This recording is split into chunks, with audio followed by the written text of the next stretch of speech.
Friends, welcome to IICS platform. आज है 1 अक्टूबर और 1 अक्टूबर के करेंगे हम करंट अफेयर के MCQ। Without wasting my time video start करते हैं।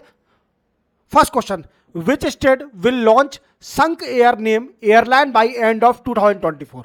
देखो दोस्तों, इंडिया में ये पहली बार हो रहा है कि कोई स्टेट एक एयरलाइन, खुद की स्टेट की एयरलाइन लॉन्च करने वाली है और इसको सेंट्रल गवर्नमेंट ने अप्रूव भी कर दिया है और ये एयरलाइन एंड ऑफ 2024 में लॉन्च भी हो जाएगी। एंड ऑफ 2024 में लॉन्च भी हो जाएगी। अब वो स्टेट कौन सी है? देखो, वो स्टेट है उत्तर प्रदेश। कौन सी है? यूपी। और यूपी एक संक एयर नाम से एक एयरलाइन स्टार्ट करने वाली है। और इसका मेन मोटिव क्या है दोस्तों? जैसे कि आप जानते हो, एयरलाइन का क्या होता है? कनेक्टिविटी। क्लियर? अब इसका मेन मोटिव है intra and inter state connectivity. Clear? इतना समझ में आ गया कि इंट्रा और इंटर स्टेट की कनेक्टिविटी का मेन मोटिव है। मींस यूपी की सिटी को कनेक्ट करना और जो अदर स्टेट की सिटी है उनको कनेक्ट करना। और we can say it is also a regional connectivity. Regional connectivity. Clear? It is the main motive of this sunk air that will be launched by end of 2024 by UP government. और ये पहली बार India में हो रहा है कि किसी state की खुद की एक एयरलाइन लॉन्च होने वाली है और इवन इस एयरलाइन को, संक एयर को अप्रूव भी मिल चुका है फ्रॉम सेंट्रल गवर्नमेंट। तो याद रखोगे। चलते हैं नेक्स्ट क्वेश्चन पर। नेक्स्ट है, IPS Nalini Prabhat took charge as a DGP of which state from 1 October 2024। देखो, ये क्वेश्चन मैंने आपको पहले ही बता दिया था। इवन मैं रिपीट इसलिए कर रहा हूं क्योंकि ये अपना चार्ज होल्ड करने वाले हैं 1 अक्टूबर से। मीन्स आज से इन्होंने अपना चार्ज को होल्ड कर लिया है, एज्यूम कर लिया है। और ये कहाँ, किस स्टेट के DG बने हैं? तो ये बने हैं दोस्तों जम्मू कश्मीर के। जम्मू कश्मीर के प्रभात नलिनी, जो कि नलिनी प्रभात है, ये IPS ऑफिसर है और ये DGP बन गए हैं कहाँ के? जम्मू कश्मीर के। तो आप याद रखोगे इनका नाम नलिनी प्रभात, IPS नलिनी प्रभात। क्लियर? चलते हैं नेक्स्ट क्वेश्चन पर। Which state government has granted the status of राज्य माता गो माता टू देसी काउ इन द स्टेट? देखो दोस्तों, क्या है कि महाराष्ट्र में इलेक्शन आने वाले हैं और महाराष्ट्र में इलेक्शन आने वाले हैं और महाराष्ट्र गवर्नमेंट बड़े ही अच्छे डिसीजन ले रही है। और इसी में एक डिसीजन ये लिया है कि जो गाउ है, इंडिजिनस गाउ या वी कैन से स्टेट की local cow, state local breed cow. Clear? इसको क्या करा है महाराष्ट्र गवर्नमेंट ने? राजमाता गो माता का दर्जा दे दिया है। क्या दे दिया है? राजमाता गो माता का दर्जा दे दिया है, जो कि लोकल ब्रीड की काऊ है जो महाराष्ट्र में पाई जाती है, उनको राजमाता गो माता का दर्जा दे दिया है। अब इसका मेन एम क्या है? ये दर्जा क्यों दे रहे हैं, ऐसा स्टेटस क्यों दिया जा रहा है? तो इसका मेन मोटिव है कि प्रिजर्वेशन ऑफ काऊ, काऊ को बचाना, और रिलीजियस स्टेटस। जैसे कि आप जानते हो कि हिंदू धर्म में गाय को एक माता माना जाता है। गाय जो होती है उसको मां का दर्जा दिया जाता है और यह भी बोला जाता है कि एक गाय के अंदर जितने भी देवता होते हैं, हिंदू धर्म के जितने भी भगवान होते हैं, वो गाय के वीकेंड से बॉडी में बसते हैं, गाय की बॉडी में बसते हैं। तो उनको, गाय को एक भगवान का दर्जा दिया जाता है हिंदू धर्म में। और इसी को देखते हुए महाराष्ट्र सरकार ने राजमाता गो माता का दर्जा दे दिया है। जो इंडिजिनस काऊ है उनको दर्जा मिल गया है। तो याद रखोगे। चलते हैं अपन नेक्स्ट क्वेश्चन पर। नेक्स्ट है, justice Manmohan has become new chief justice of which state union territory of high court. देखो, आप देख पा रहे होंगे ये नए चीफ जस्टिस बन गए हैं। अभी आप समझ गए होंगे, ये है VK सक्सेना, VK सक्सेना। और ये है दिल्ली के लेफ्टिनेंट गवर्नर। कौन है? दिल्ली के LG हैं। क्लियर? और आप जानते हो कि अभी दिल्ली के नए CM बन गए, जैसे मैंने आपको बताया था, अतिशी मैम। अतिशी मैम नई दिल्ली की CM बन गई हैं। क्लियर? और अरविंद केजरीवाल ने रिजाइन कर दिया ये कह के कि मैं अग्नि परीक्षा दूंगा। जैसे सीता माता ने जब अग्नि परीक्षा दी थी, उसी तरह से मैं अग्नि परीक्षा दे रहा हूं, रिजाइन कर CM पद से मैं अग्नि परीक्षा दे रहा हूं और नए CM बना रहा हूं अतिशी को, जो कि है आम आदमी पार्टी से। क्लियर? अब देखो, ठीक है, अब ज्यादा नहीं बोलना है मुझे, ठीक है। वीके सक्सेना, अब ये मनमोहन जस्टिस बन गए हैं, मनमोहन जस्टिस, ये दिल्ली के, जो दिल्ली हाईकोर्ट थी, Delhi high court, high court of Delhi, इसके चीफ जस्टिस बन गए। क्या बन गए? दिल्ली हाईकोर्ट के चीफ जस्टिस बन गए। और आप जानते हो कि सिर्फ ओनली एक ही यूनियन टेरिटरी है पूरे इंडिया में जिसके पास अपना खुद का हाईकोर्ट है। क्या क्लियर? कि जिसके पास खुद का हाईकोर्ट है। और आप जानते हो कि दो यूनियन टेरिटरी हैं जिसके पास अपना खुद का लेजिस्लेटिव असेंबली है, जैसे दिल्ली और पौंडीचेरी, ये इनके पास है लेजिस्लेटिव असेंबली, विधानसभा। बट एक ही यूनियन टेरिटरी है जिसके पास अपना खुद का हाईकोर्ट है, वो सिर्फ ओनली दिल्ली है। याद रखना, दिल्ली सिर्फ ओनली एक ही यूनियन टेरिटरी है जिसके पास अपना खुद का हाईकोर्ट है। क्लियर? चलते अपन नेक्स्ट क्वेश्चन पर। नेक्स्ट है, which country become third largest producer and consumer of ethanol.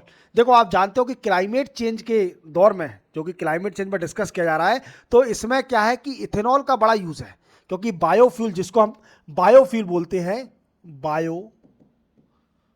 Biofuel को दो पार्ट में डिवाइड किया गया है। जैसे एक है इथेनॉल और दूसरा है बायोडीजल। क्या है दोस्तों? इथेनॉल और बायोडीजल। इथेनॉल को ब्लेंडिंग किया जाता है,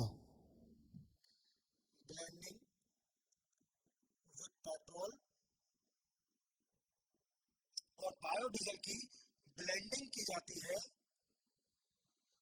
विद डीजल। तो याद रखोगे। अब इसका मेन मोटिव है, जो कि आप जानते हो कि क्लाइमेट चेंज का मेन फैक्टर है, जो कि बाई प्रोडक्ट निकलता है व्हीकल में से, वीकेंड से फॉसिल फ्यूल का यूज करने से जो कि कार्बन निकलता है व्हीकल में से, that is a main factor to enhance the carbon dioxide in the environment. और कार्बन का अमाउंट बढ़ते जा रहा है दिन प्रतिदिन। और आप जानते हो कि हमारे एटमॉस्फेयर में जो कार्बन है वो फोर्थ लार्जेस्ट गैस है। अब कई सारे लोग कंफ्यूज हो गए होंगे कि सर हमने तो ये जाना है कि थर्ड लार्जेस्ट है। नहीं, ये थर्ड लार्जेस्ट नहीं है, फोर्थ लार्जेस्ट है कार्बन हमारे एटमॉस्फेयर है। पहली है नाइट्रोजन, दूसरी है ऑक्सीजन, तीसरी argon and fourth is carbon. याद रखोगे। तो कार्बन का अमाउंट दिन प्रतिदिन बढ़ते जा रहा है फॉसिल फ्यूल का यूज करने से। अब क्या किया है कि नया कंसेप्ट आ गया है बायोडीजल, बायोफ्यूल, जो इसमें दो पार्ट है, इथेनॉल और बायोडीजल।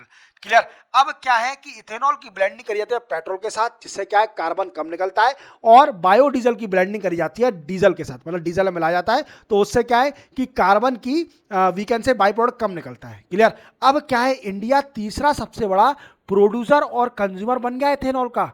क्या है? प्रोड्यूसर और कंज्यूमर बन गया है इथेनॉल का। क्लियर? तो याद रखना कि इंडिया तीसरा सबसे बड़ा प्रोड्यूसर और कंज्यूमर बन गया है इथेनॉल का। क्लियर? चलते अपन नेक्स्ट उस पर। नेक्स्ट है, recently BCCI has inaugurate centre of excellence in which city.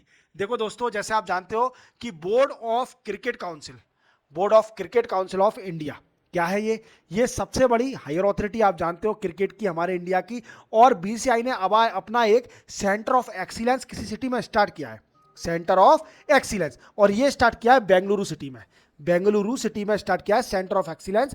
अब इसका मेन मोटिव क्या है सेंटर ऑफ एक्सीलेंस का?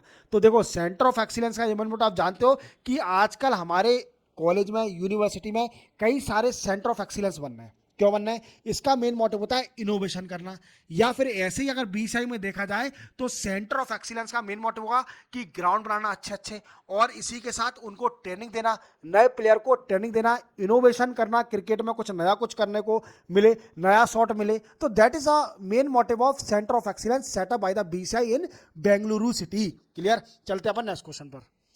नेक्स्ट है, Andro village got best heritage award 2024 is located in which state.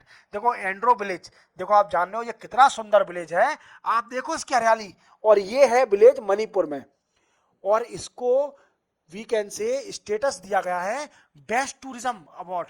Clear? ये बेस्ट हेरिटेज अवार्ड दिया गया है इसको, विलेज को, और एंड्रो अवार्ड ये मणिपुर में। और मणिपुर में एक और चीज बड़ी फेमस चल रही है अभी, इथनिक वार। और इतने बार किसमें? दो ट्राइब्स, एक है मैटी और दूसरी है वीकेंड से कुकी जो ट्राइब्स।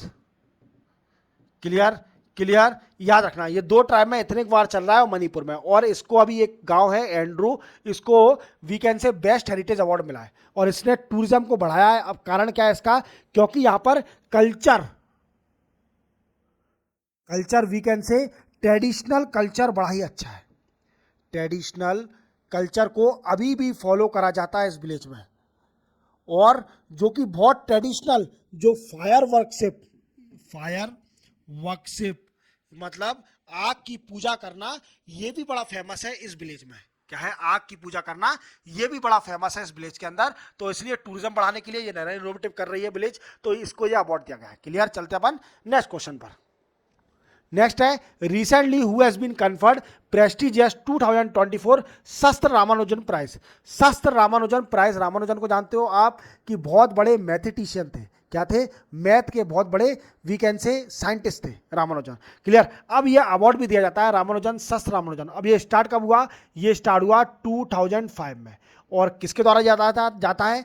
शास्त्र यूनिवर्सिटी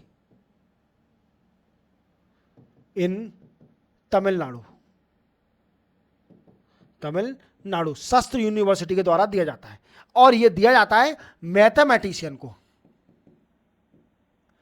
जो मैथमेटिशियन जो कि मैथ के होते हैं अंडर 32 ईयर एज, सिर्फ ओनली 32 साल तक के वी कैन से मैथमेटिशियन को यह अवार्ड दिया जाएगा। और इस साल 2024 का अवार्ड दिया गया है एलेक्जेंडर डम को। किसको? एलेक्जेंडर डम जी को। क्लियर? तो देख पा रहे होंगे आप इमेज में एलेक्जेंडर डम, जो कि नए यंग लग रहे हैं, और अंडर 32 एज को ये दिया जाता है रामानुजन अवार्ड, और शास्त्र यूनिवर्सिटी जो कि तमिलनाडु में, इसके द्वारा ये दिया जाता है। क्लियर?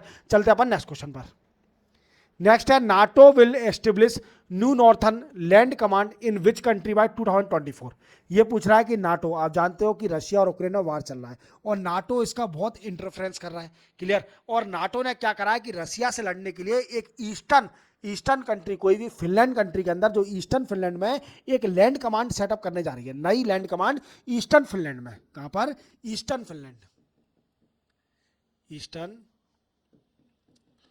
फिनलैंड कंट्री में एक लैंड कमांड सेटअप करने जा रही है रशिया से लड़ने के लिए। क्लियर? कि रशिया कोई ऐसा एक्शन ना ले, इसलिए land we can say land हो सके ऑपरेशन कुछ भी, तो लैंड कमांड बनाने जा रही है एक नाटो। क्लियर? तो इसी के साथ 1 अक्टूबर के करंट अफेयर के एमसीक्यू कंप्लीट होते हैं। मिलेंगे हम कल 2 अक्टूबर को नए करंट अफेयर एमसीक्यू के साथ। तब तक के लिए जय हिंद।